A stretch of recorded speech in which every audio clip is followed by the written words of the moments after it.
तो इंसान मृत्यु मेरे मन में एक मानकर, सवाल आया गुरुजी,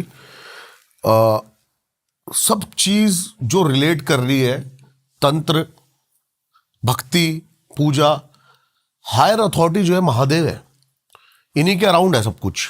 महादेव से भी ऊपर एक शक्ति है। अच्छा,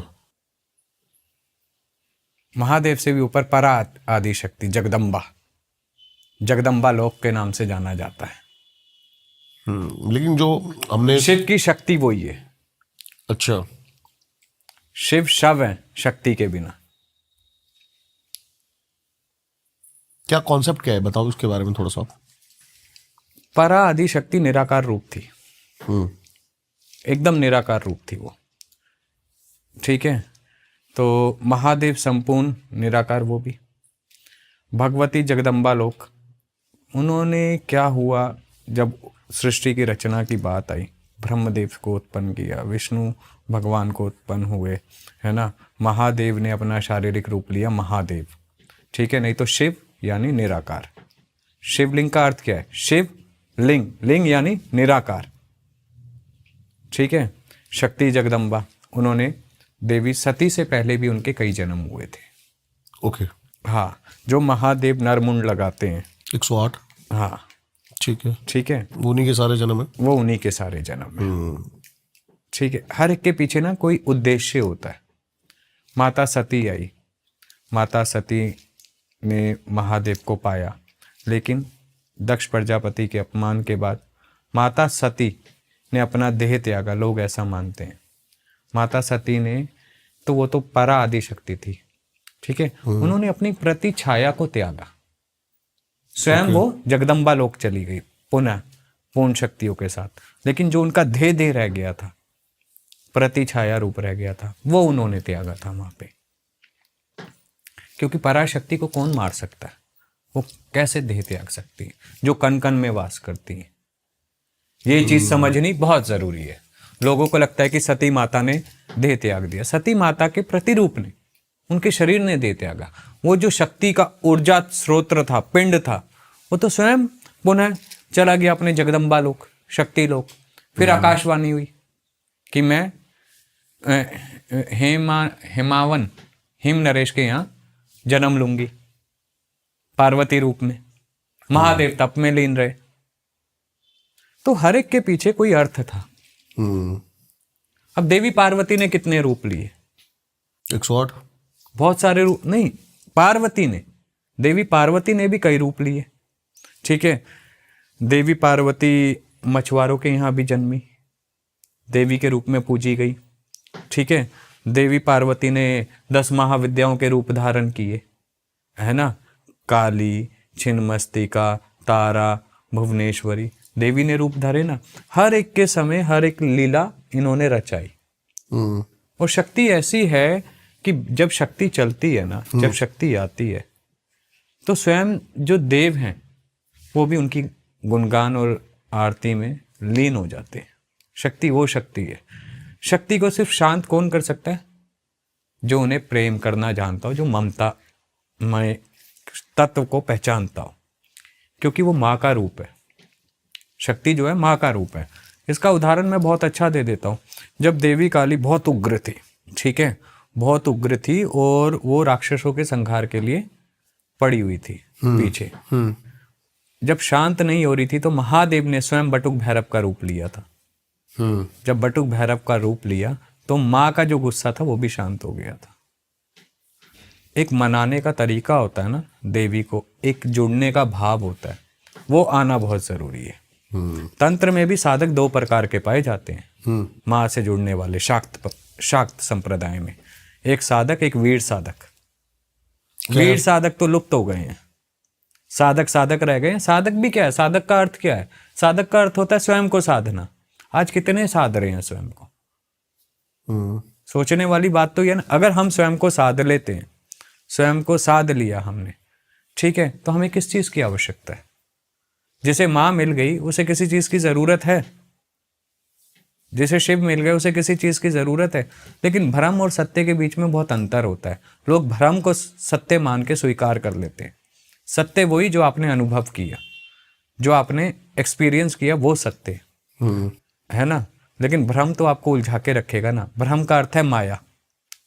अब लोग क्या करते हैं, माया के पीछे भाग रहे हैं, लेकिन जो महामाया के पीछे भागेगा, माया उसके पीछे भागेगी। ये सत्य, ये अनुभव है। एक साधक है, साधक किसी भी एंटिटी को या फिर सुपर नेचुरल थिंग्स, पावर्स को सिद्ध कर सकता है। क्या एक साधक जीवन काल का जो एक चक्र है इसको तोड़ सकता है? डिपेंड करता है साधक पर। कि ये पॉसिबल है? लेकिन बिल्कुल पॉसिबल है।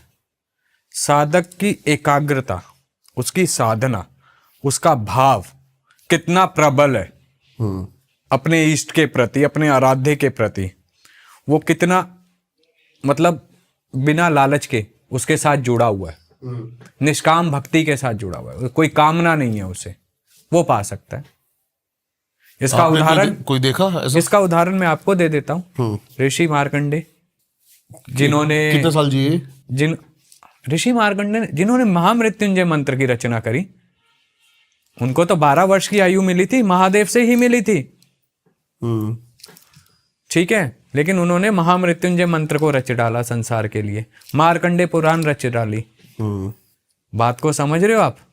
उन्होंने अपनी मृत्यु पे विजय प्राप्त करी है सिर्फ अपनी भक्ति से। भक्ति करने का तरीका होता है। ठीक है, यहाँ पे साधक, मैंने कहा ना, एक वीर साधक होता है, एक साधक होता है। इसी प्रकार एक अघोरी होता है, एक अघोरा होता है। करेंगे, इसके बारे में बात करेंगे। हाँ। है ना। ये दो तरह के, हर एक चीज के ना दो पहलू होते हैं, दो सिक्के के। जिस प्रकार एक साधारण इंसान के लिए शिव, शक्ति, हनुमान जी, गणेश जी एक सौम्य रूप में विराजमान है, उसी प्रकार जो साधकों के लिए वही उग्र रूप में विराजमान है। ठीक है, अब लोग एक छोटी सी बात को समझना। वीरों के वीर महावीर कौन है? हनुमान जी, है ना। परम भक्त रामचंद्र महाराज जी के, अष्ट चिरंजीवियों में एक। ठीक है, अब सौम्य के लिए वो हनुमान जी है। ठीक है, और वहीं साधकों के लिए आ जाओ तो वो मरघट या हनुमान हो जाते हैं, जो मरघट में विराजमान रहते हैं। ठीक है, जो मरघट में विराजमान रहते हैं उनकी सेवा में कौन रहते हैं? भूत, प्रेत, बेताल, ये एंटिटी उनकी सेवा में, उनके साथ लगे रहते हैं, उनके गण के रूप में। क्योंकि तंत्र एकदम अलग है, वैदिक पद्धति एकदम अलग है। भक्ति तंत्र में भी है, कर्म योग तंत्र में भी है, भक्ति वैदिक में भी है, लेकिन भाव क्या है? पावर किसमें ज्यादा है? दोनों एक दूसरे के पूरक है। क्योंकि जहां तक मेरे को आपने राम अभी और हनुमान की बात करी है ना, तो मेरे दिमाग में राम और रावण आए। रावण शायद तंत्र था, राम शायद भक्ति थी। परम भक्त के रूप में अगर देखा जाए तो हनुमान जी से बड़ा भक्त नहीं, मैं सात्विक और तामसिक की बात कर रहा हूँ। तामसिक में देखिए, एक चीज समझिएगा, तामसिक और सात्विक और राजस्विक, ये 3 गुण होते हैं। और ये 3 गुण हमारे महादेव के त्रिशूल दर्शाता है, उसके 3 चिन्ह हैं, सतोगुण, रजोगुण, तमोगुण। इन तीनों के बिना अस्तित्व नहीं है संसार का। अगर किसी में सात्विक गुण है तो एक में तामस गुण भी है, जिसमें तामस गुण है उसमें राजस्विक गुण भी है। अब इनका पीछे का अर्थ समझिए। सात्विक गुण वाला अपनी दिनचर्या करता रहता है ना। सुबह उठेगा, उदाहरण के तौर पे हिरन घास चरेगा, खेलने चला जाएगा, कूदता रहेगा जंगल में। वहीं तामस गुण में आ जाता है शेर, अगर वो उसे नहीं खाएगा तो उनकी आबादी बढ़ जाएगी। ये एक दूसरे को बैलेंस करते हैं। देखिए, साइकिल है बेसिकली लाइफ। हाँ, और वहीं आ जाता है राजस्विक गुण, इन सबको बैलेंस करता है इंसान। राजस्विक गुण उसके अंदर है, तामस भी उसके अंदर है ही, सात्विक भी है ही। कोई सात्विक रूप से पूजा कर रहा है, कोई तामसिक रूप से कर रहा है, लेकिन सबको जो बैलेंस कर रहा है, सर्कल बना रहा है, वो राजस्विक गुण बनाता है। राजस्विक यानी जो राज कर रहा हो। तो मनुष्य किसी ना किसी चीज़ पे राज ही कर रहा है। आज चांद तक पहुंच गए हैं, है ना, कई चीज़ें खोज कर ली है, तो ये राजस्विक गुण ही तो है, राजगुण है कि हम वहाँ तक पहुँच पाए, नहीं तो कहाँ संभव था। इस चीज़ को समझिए, जो राज करना सिखाए वो राजस्विक गुण। ठीक है, जो शक्ति प्रदान करे, जो विजय दिलाए शत्रुओं पे, वो तामसिक गुण। और जो सौम्य से जीवन जीना सिखाए, सरलता से, वो सात्विक गुण। ये तीनों गुणों को समझना बहुत ज़रूरी है।